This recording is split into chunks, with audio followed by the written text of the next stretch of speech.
மத்திய பிரதேசில் 9, 10, 11, 12 மூன்றாவது மொழியா தமிழ் இருக்கு. இவங்க சொல்றாங்களே மற்ற எந்த மாநிலத்திலையும் தமிழ் சொல்லி கொடுக்கலன்னு. அவங்களாம் என்ன வேலை இல்லாமல் ஹிந்திக்காரங்க அங்கே மூன்றாவது மொழி படிப்பதற்கு குழந்தைங்களுக்கு தமிழ் வேலை இல்லாமல் ஆஃபர் பண்ணுறாங்களா?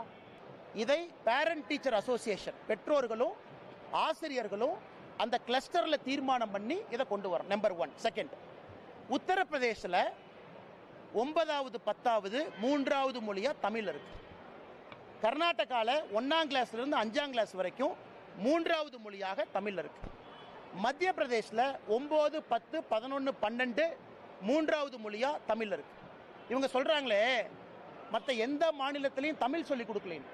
அவங்களாம் என்ன வேலை இல்லாமல் ஹிந்திக்காரங்க அங்கே மூன்றாவது மொழி படிப்பதற்கு குழந்தைங்களுக்கு தமிழ் வேலை இல்லாமல் ஆஃபர் பண்ணுறாங்களா? மூன்றாவது மொழிங்கிறது ஒரு லாங்குவேஜ் பேப்பர். ஒரு லாங்குவேஜ் பேப்பர். உங்களுடைய பயிற்று மொழி தமிழாக இருக்கும், பயிற்று மொழி ஆங்கிலமாக இருக்கும். The way you learn a subject, physics, chemistry, அதெல்லாம் ஜியாகிரபி, ஹிஸ்ட்ரி. ஒரு லாங்குவேஜ் சப்ஜெக்ட் 100 மார்க் ஒரு பேப்பர் எழுதுவோம் இல்லைங்கண்ணே, அந்த லாங்குவேஜ் பேப்பர் மலையாளம், கன்னடம், தெலுங்கு அந்த மாதிரி இருக்கும். என்னுடைய சந்தேகம் என்னன்னா, இந்த நேஷனல் எஜுகேஷன் பாலிசி டாக்குமெண்ட்டே இன்னும் முதலமைச்சர் படிக்கலிங்கிற சந்தேகம் எனக்கு வருது. தமிழ்நாட்டினுடைய கல்வித்துறை அமைச்சர் அண்ணன் அன்பில் மகேஷ் பொய்யாமொழி அவர்கள் இதை படிக்கலிங்கிற சந்தேகம் எனக்கு இருக்கு. ஏன்னா அவங்க சொல்ற காரணம் நம்மளுடைய புதிய கல்விக் கொள்கையில் எங்கேயுமே அவங்க சொல்ற காரணமே இல்லை.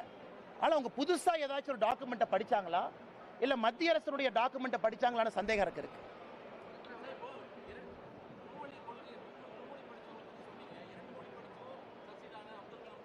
அவங்க ஸ்கில்லுங்கண்ணா. அண்ணே, அப்துல் கலாம் ஐயா பல மொழி பேசுவார். ஏன்னா அவர் அடைக்கிறீங்க? இந்தியாவுடைய ஜனாதிபதி. அப்துல் கலாம் ஐயா படிக்கும் பொழுது 2 மொழி தான் இருந்துச்சு. கலாம் ஐயா படிக்கும் பொழுது 2 மொழி தான் இருந்துச்சு. Saint Joseph. ஆமா, அதனால மொழிக்கும் சக்சஸுக்கும் என்ன சொல்றேன், மொழி வந்து ஒரு ஆற்றல். உங்களுடைய எபிலிட்டி, ஸ்கில், உங்களுடைய விடாமுயற்சி, அதுதான் உங்க சக்சஸுக்கு காரணம். மொழி கூட இருந்து ஹெல்ப் பண்ணும். இதே அப்துல் கலாம் ஐயா இல்ல நான் ஹிந்தி பேச மாட்டேன், இந்தியாவுடைய ஜனாதிபதி நான் ஆக மாட்டேன்னா அவர் எங்க உட்கார்ந்துருக்கணும்? ராமேஸ்வரத்தில் தான் உட்கார்ந்துருக்கணும். இல்ல நான் டிஆர்டிஓ நான் ஹெட் பண்ண மாட்டேன், ஏன்னா ஹிந்தி பேசுறவங்க இருப்பாங்க, மலையாளம் பேசுறவங்க இருப்பாங்க.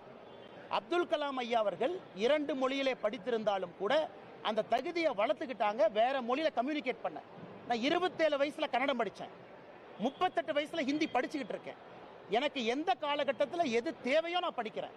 நான் படிக்கும்போது ஆஃபர் பண்ணியிருந்தாங்க, நான் பக்கத்து மாநிலத்து மொழியை நான் கத்திருப்பேன். ஒரு தெலுங்கோ, ஒரு கன்னடமோ, ஒரு மலையாளமோ எப்பவோ நாங்கள் கத்திருப்போம். ஏன்னா எனக்கு அது எக்ஸ்ட்ரா ஸ்கில், அடிஷனல் ஸ்கில். அதனால முதலமைச்சர் அவர்கள் 2 மொழி படித்தவங்களால தான் தமிழ்நாடு முன்னேறிச்சுன்னா 3 மொழி படித்தவங்களையே மறக்கிறீங்கன்னு நான் சொல்றேன். 2 மொழிக்கு ஒரு உதாரணம் கொடுத்தா 3 மொழிக்கு நான் ஒரு உதாரணம் கொடுக்குறேன்.